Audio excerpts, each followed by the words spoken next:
Makanya Nabi katakan apa? Sayati zamanun yusalluna wala yusolli. Berapa banyak nanti orang yang mendirikan sholat, tapi sebenarnya dia belum sholat. Dia baru sebatas mengerjakan fiil perbuatan sholat. Tubuhnya ini yang berdiri, ruku, i'tidal, sujud dan duduk, serta salam kiri kanan, melenong ke kanan dan ke kiri. Tapi dia belum dikatakan sholat. Apa sebabnya? Karena dia tidak mengenal akan Allah. La tasihul ibadah illa bima'rifatil ma'bud. Tidak sah ibadah yang kita kerjakan jikalau kita tidak mengenal diri yang kita ibadati itu. Tapi barulah sah ibadah kita itu jikalau kita telah mengenal diri yang punya nama itu. Itu Allah. Maka ini pesannya Allah kepada kita. Siapa yang ingin betul-betul mengenal aku, kata Allah. Apa kata Allah? Allah bukakan rasa dirinya kepada orang yang tertipu selama ini. Wa minan nasi may ya'budullaha ala harfin. Berapa banyak manusia ini, katanya dia mengenal aku, tapi dia dusta di dalam pengakuannya. Karena yang disembahnya itu bukan aku, yang diingatnya itu bukan aku. Yang disembahnya, yang diingatnya itu adalah harfun, huruf. Huruf yang mana? Huruf nih. Alif, lam, ha. Apakah huruf alif, lam, ha itu yang Rabb? Apakah lafaz Allah itu yang Tuhan? Apakah asma Allah itu yang Tuhan? Kalaulah lafaz asma kata-kata Allah itu bukan Tuhan, maka jangan bertuhan kepada Allah. Apa maknanya? Jangan bertuhan kepada Allah, maksudnya jangan kita bertuhan kepada lafaz Allah, asma Allah. Jangan bertuhan kepada huruf dan tulisan. Sebab apa? Man abdal asma dunal makna fahuwa kafir. Barang siapa yang bertuhan kepada nama, maka dia itu kafir. Kafir itu hatinya telah tertutup menyaksikan Allah yang maha nyata itu. Itu orang yang zulumat. Zulumatnya itu abadi, kholidina abada, kekal selama-lamanya. Itulah hakikat buta. Hakikat diri yang tak mengenal sejati dirinya, yang sudah nyata pada dirinya itu. Nih. Tapi bagi Bapak Ibu yang sudah mengenal akan sejati dirinya, sudah nyata pada dirinya, inilah yang membuat diri Bapak Ibu itu nyaman. Inilah yang membuat diri Bapak Ibu itu nikmat. Ini yang diri Bapak Ibu itu membuat istiqomah. Kenapa? Karena kita telah menemui hakikat surga yang 7 tingkat. Kita telah menemui hakikat nikmat, hakikat kebahagiaan. Itu adalah Allah itu. Tidak ada yang dicari lagi di situ. Turun bahasanya ke hakikat, melainkan Allah ilahi anta maksudi waridoka matrubi. Kalau dah bertemu dan bersua dengan pemilik ridho kepada orang yang kita tuju, tidak ada pula bahasa ridho itu lagi. Maknanya lebih tajam Bapak Ibu. Membuat Bapak Ibu tidak ngantuk, nyalang matoko tagak telingo. Kalau Bapak Ibu sudah mengenal Allah, tak perlu Bapak Ibu bertuhan kepada Allah lagi. Ale jale itu. Kena jale, ajan pulang dulu. Aku pun panik. Ingat kata sesuatu. Kalau Bapak Ibu telah mengenal Allah, tak perlu bertuhan kepada Allah. Apa maknanya? Ini agak tagak bingung Bapak Ibu. Mereka kalau tidak paham, mereka payah loh Ustaz jadinya gitu. Kalau bapak ibu sudah yakin, hilanglah keyakinan itu. Kalau bapak ibu sudah percaya, hilang percaya itu lagi. Kalau bapak ibu sudah beriman, hilang iman itu lagi. Kalau bapak ibu telah mengenal dan menyaksikan Allah, tak ada lagi mengenal dan menyaksikan Allah itu. Karena dia yang ada semata-mata, dia yang wujud, dia seorang yang ada. Itu maknanya. Bukan bapak ibu anti Tuhan. Tuhan itu yang anti Tuhan, ateis Allah tuh. Dia ngerti Allah tuh ateis? Allah tuh tak percaya bahwa ada Tuhan yang lain selain daripada dirinya. Innani anallah la ilaha illa ana. Aku ini Tuhan, namaku Allah. Aku tak percaya lagi ada Tuhan selain aku, karena aku yang Tuhan itu. Illa ana. Itu maksudnya. Di situ letaknya Allah tak percaya ada Tuhan yang lain, karena Tuhan itu adalah aku. Itu maksudnya Bapak Ibu. Jangan Bapak Ibu salah paham dengan bahasa Ustaz. Nah, makanya mengaji jangan ngantuk-ngantuk. Kalau ngantuk kan ditalkin kan betul. Aku lah parang Ustaz rumah. Ya, ada sarak-sarak becik suaraku ha. Itu udah makrifat tuh. Allah bersobok Bapak Ibu. Allah berjumpa. Allah. Alhamdulillah. Kalau lah berjumpa lah bersobok wa ansura ke ikhlas kau ha. Wah. Nah. Ketika Bapak Ibu telah mengenal akan Allah, telah berjumpa Allah, telah bersuah dengan Allah, tak ada lagi pencarian lagi di sana, maka ketika itulah makomnya adalah ikhlas.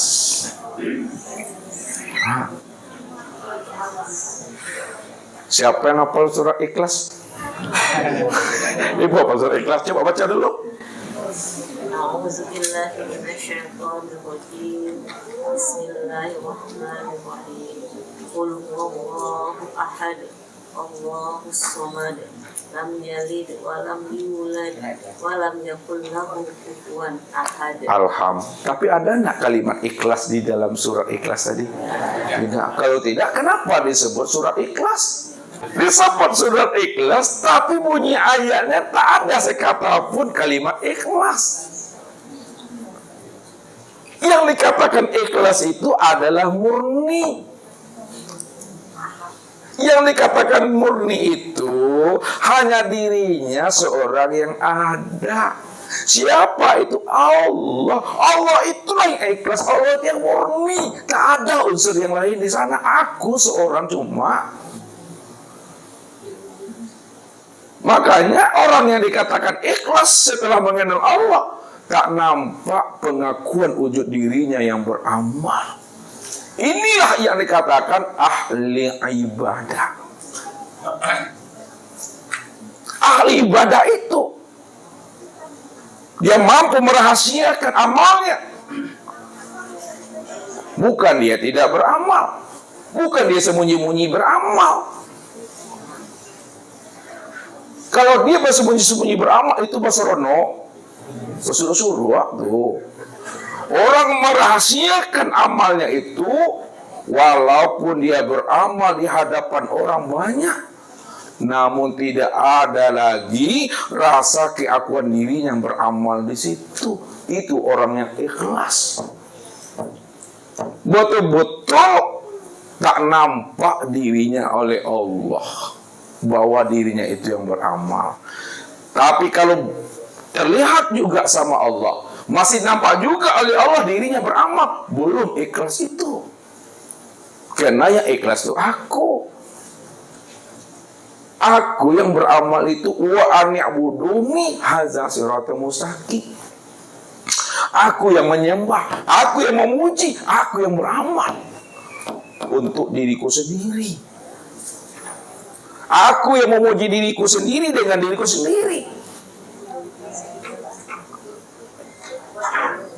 Aku cuma yang ada semata-mata. Itu yang ikhlas tuh. Jadi tak ada diri Bapak Ibu di situ, hilang diri Bapak Ibu di situ, lenyap diri Bapak Ibu di situ. Itu ikhlas. Adalah orang yang telah mengesahkan Allah. Mengesahkan Allah itu di dalam zatnya, mengesahkan Allah itu di dalam sifatnya, mengesahkan Allah itu di dalam asmanya, mengesahkan Allah itu di dalam af'alnya. Kalau sudah esa Allah itu dalam zat, sifat, asma dan af'alnya, maka yang nampak adalah af'al Allah. Untuk melihat af'alnya Allah itu betul-betul nyata pada tubuh insan. Untuk mengesahkan asma Allah itu betul-betul nyata pada hati insan. Untuk melihat esanya sifat Allah itu betul-betul nyata pada ruhnya insan. Untuk melihat esanya zat Allah itu betul-betul nyata pada sirnya insan. Makanya tubuh, hati, ruh, sir sebagai tempat nyatanya memandang af'al, asma, sifat dan zat. Inilah yang dikatakan namanya wujudullah. Wujud Allah. Itulah makna qiyamuhu binafsihi itu. Dia yang berdiri dengan sendirinya. Supaya paham Bapak Ibu, dia yang berdiri dengan sendirinya. Maka heningkan akal nih, hentikan akal nih, wukufkan akal, wukufkan hati, wukufkan perasaan. Kalau hati, perasaan dan akal ini telah wukuf, telah berhenti, telah hening, di dalam keheningan itulah barulah nyata Allah itu. Rupanya yang berdiri itu dia rupanya, yang bergerak itu dia rupanya, yang memandang dan mendengar itu dia, yang berdiri, rukuk, tidak sujud dan duduk itu hanya dia. Itulah yang disebut qiyamu binafsi itu. Bapak Ibu, ikhlas ya. Jadi ikhlas itu bukan ucapan di kata ya. Ikhlas Ustaz semata-mata hanya untuk Allah, boleh kita buktikan ya, karena di dalam Al-Quran itu inna sholati wa nusuki wa mayaya wa mamatil lillahi rabbil. Apa artinya itu Bapak? Sholatku, ibadahku, hidupku, matiku untuk Allah. Itu katanya kita. Buktinya kebanyakan. Ada orang sholat itu untuk mendapatkan surga. Surga itu untuk Allah, untuk kita tuh, untuk kita. Buktinya ada orang beribadah itu untuk mendapatkan pahala. Pahala itu untuk Allah, untuk kita tuh.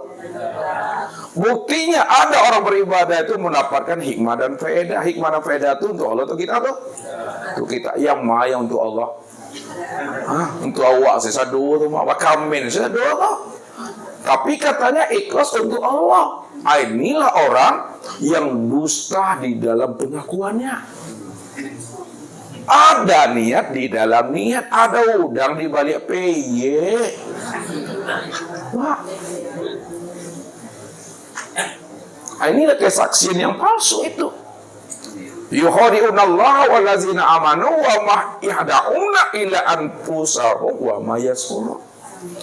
Mereka ingin menipu Allah, ingin menipu orang yang kasar.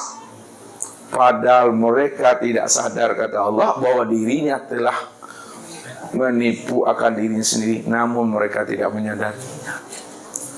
Kenapa? Karena mereka telah mati rasa. Orang yang mati rasa tuh tidak tahunya tuh loh, mengenal akan Tuhan. Nah, jadi jangan pingin mati rasa Bapak Ibu. Ya, oleh karena itu carilah rasa Allah itu supaya hidup rasa Allah itu pada diri. Rasa Allah itu yang mana, Bu Latifah? Dingin, Pak. Sejuk. Capek. Iya. Mana yang rasa Allah tuh? Mana yang rasa Allah tuh? Mana yang rasa Allah tuh? Mana yang rasa Allah tuh, Pak? Rasa yang tidak bisa dirasakan. Rasa yang tidak bisa dirasakan. Mana yang rasa Allah tuh? Mana yang rasa Allah tuh? Tidak berasa. Rasa Allah itu rasa yang tiada berasa. Kenapa rasa Allah itu dikatakan rasa yang tiada berasa? Karena dia itu adalah Tuhan. Namun ingat, segala rasa nikmat dan bahagia itu datangnya daripada rasa yang tiada berasa. Kalau rasa bahagia dan nikmat itu datangnya dari rasa yang tiada berasa, akan tetapi rasa yang tidak berasa itu adalah rasa Tuhan. Itu maknanya yang batin dizahirkan, yang zahir dibatinkan kembali. Rupanya rasa Allah yang tiada berasa itu adalah nikmat dan bahagia. Rasa Allah itulah hidup. Rasa Allah itulah melihat. Rasa Allah itulah yang mendengar. Lejale itu.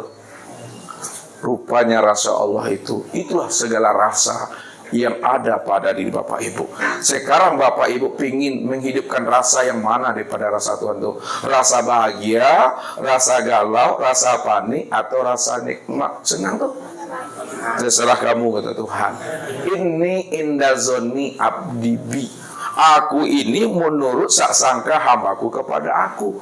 Rasa yang mana yang mau dipilihnya daripada aku? Terserah dia lah itu. Kalau rasa galau yang dimunculkan, pasti panjang-panjang lalek. Banyak tumbuh uban di kepala tu mah. Jadi Bapak Ibu, jangan dipatuo-tuo badan tu, badan katuo juga. Ya. Jadi jangan dimunculkan rasa itu. Sebab kalau dimunculkan rasa itu juga rasa Tuhan. Tapi membuat badan kita tuh kerempeng nyawa Bapak Ibu. Kari mungkuhoya mengecek menggege nyawa. Dadu tuh badan pendampung tuh. Kenapa? Rasa yang panik, rasa galau yang dimunculkan. Tapi munculkanlah rasa bahagia, rasa nikmat. Maka nampaklah wajah ibu-ibu ini, wajahnya glowing. Enggak manyun. Kenapa glowing? Kenapa tidak manyun? Karena rasa Allah yang bahagia itu yang diaktifkan pada diri itu. Karena aku udah beri 2 jalan. Wahadainahu najdain. Aku udah beri kamu 2 petunjuk. Ini petunjuk ke surga, ini petunjuk ke neraka. Siapa yang masuk surga? Ini jalannya. Siapa yang masuk neraka? Ini jalannya. Ini rasa bahagia, ini rasa panik. Pilihlah kamu, pilih yang mana. Rasa bahagia membuat hatimu itu berbunga-bunga, membuat wajahmu itu lunak, membuat wajahmu glowing, bersih, kilauan. Tapi kalau rasa panik, rasa galau yang ambil kari wajah itu Bapak Ibu, ya, tagang saya sira cik mato tu takut lu awak menengok itu tuh tergantung Bapak Ibu hidupkan rasa yang mana daripada rasa Tuhan itu. Kalau orang masih waras dia Bapak Ibu, kalau Bapak Ibu masih normal katanya orang, pasti Bapak Ibu tidak memilih rasa yang pahit itu, rasa yang galau itu. Selalu dihidupkannya rasa nikmat bahagia itu. Itulah maunya Allah. Jadi maunya Allah yang dicari. Allah pingin yang seperti itu, tapi kita tak nondak yang seperti itu. Ya, makanya Allah bilang, wa ma tasyauna illa ayyasha Allah rabbul alamin. Kamu tidak bisa berkehendak mengikuti kehendak hawa nafsumu, tapi hendaklah kamu berkehendak mengikuti kehendaknya aku, kata Allah. Walaupun rasa galau itu datang daripada aku, tapi aku tidak suka kalau kamu memilih rasa galau itu. Rasa galau itu aku buat untuk menguji kamu. Sejauh mana kamu patuh kepada perintahku atau kamu patuh kepada nafsumu. Padahal di samping rasa galau aku ciptakan, rasa bahagia juga aku ciptakan. Maka pilihlah rasa bahagia itu. Itulah maunya aku, kata Tuhan. Jangan dibuat Allah itu sedih dengan perangai nyawa tuh. Saya ngerti sesuatu. Jangan dibuat Allah itu sedih gara-gara ulahnya gitu. Sikap kita. Nah. Jangan selama ini Allah mesti mengikuti maunya kita. Tapi pernahkah Bapak Ibu mengikuti maunya Allah?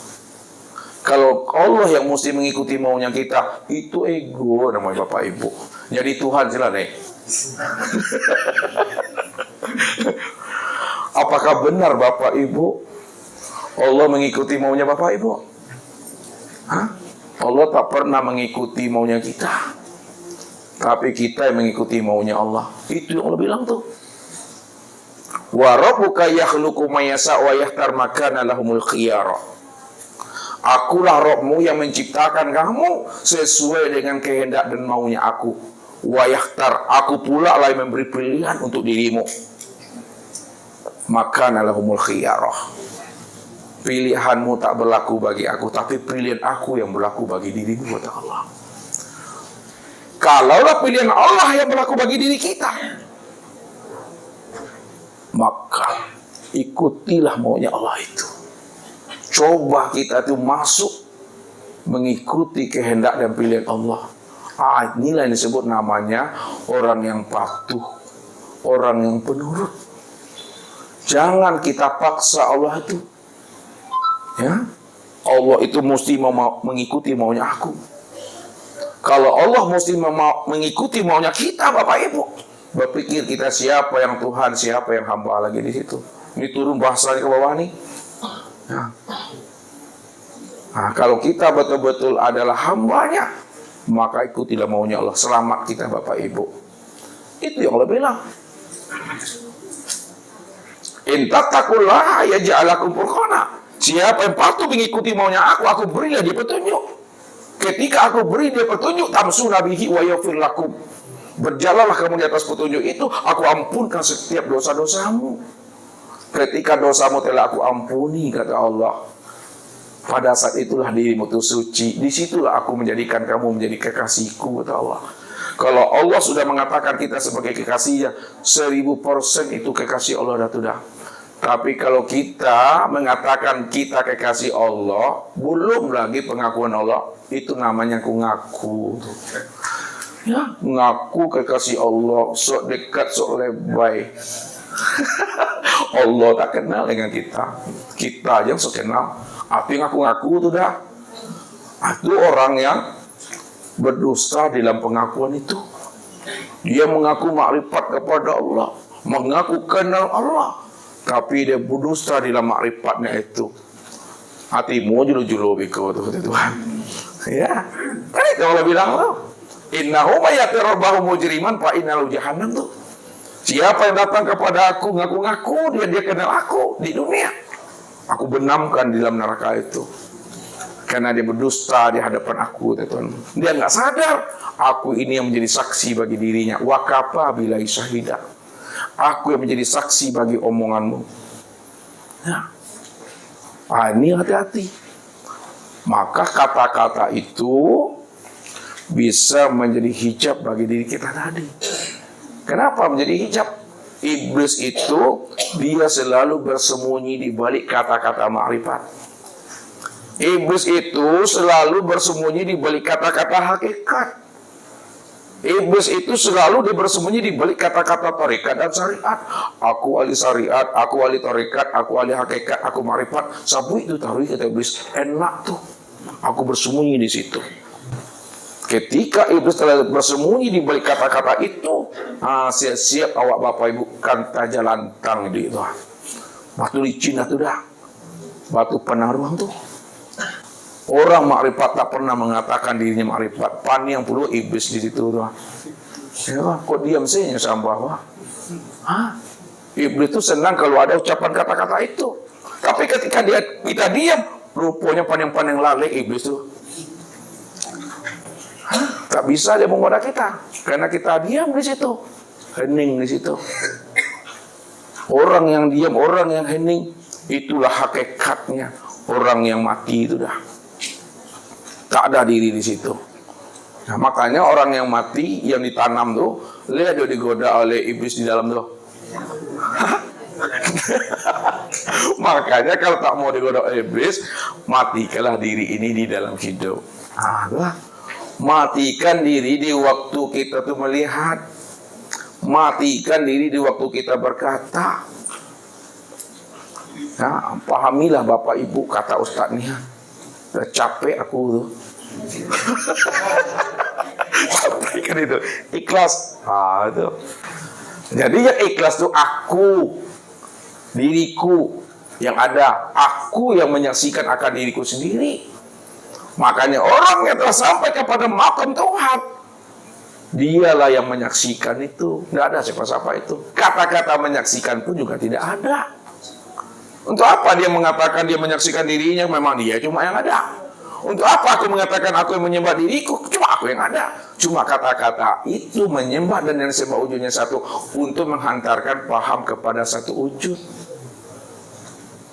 Menghantarkan paham kepada satu wujud, dia cuma yang ada. Kalau udah paham kita bahwa dia cuma yang ada, tak ada bahasa itu. Makanya kesempurnaan ma'rifat itu diam. Yang anto uskut pakot la sautun wala harkun. Itu maknanya tuh. Kalau masih menyebut juga ma'rifat, tanda belum ma'rifat. Aku nih orang ma'rifat, bohong itu dah. Aku nih ahli hakikat, bohong itu.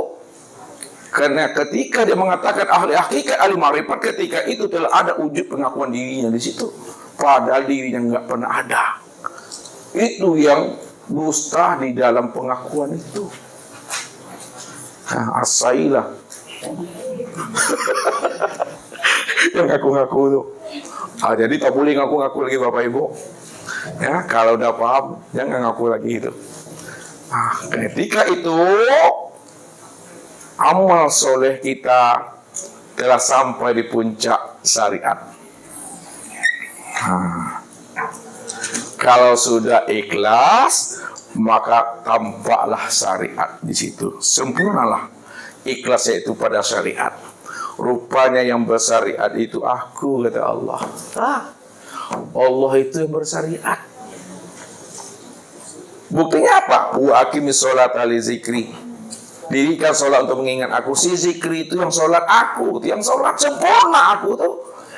Kif ya Muhammad, ana rabbaka usolli. Berhentilah engkau yang mengaku sholat Muhammad, akulah Rabbmu yang sholat, aku yang bersyariat itu. Ini ada pula Bapak Ibu, setelah dia ma'rifat kepada Allah, berhenti pula syariatnya. Tak sholat lagi. Apa benar Allah yang melarang dia sholat, atau pengakuan nafsunya yang mengatakan berhenti sholat? Hati-hati. Ya. Makanya contoh ma'rifat yang sempurna itu Rasulullah. Contoh hakikat yang sempurna itu Rasulullah. Contoh thariqat dan syariat yang sempurna itu Rasulullah. Kalaulah Rasulullah itu kesempurnaan ma'rifat, hakikat thariqat dan syariat, pernahkah Bapak Ibu mendengar bahwa Nabi itu berhenti dia sholat? Tak pernah ada. Yang berhenti sholat itu yang mengaku-ngaku ma'rifat. Itu yang berhenti sholat. Bukan Allah yang memberhentikan dia sholat, tapi nafsunya sendiri. Betul-betul ditinggalkannya sholat itu. Padahal makna ayat itu tidak seperti yang dimaksudkan oleh dirinya. Apa makna ayat? Fawailul lil musallin. Anda lihat maknanya.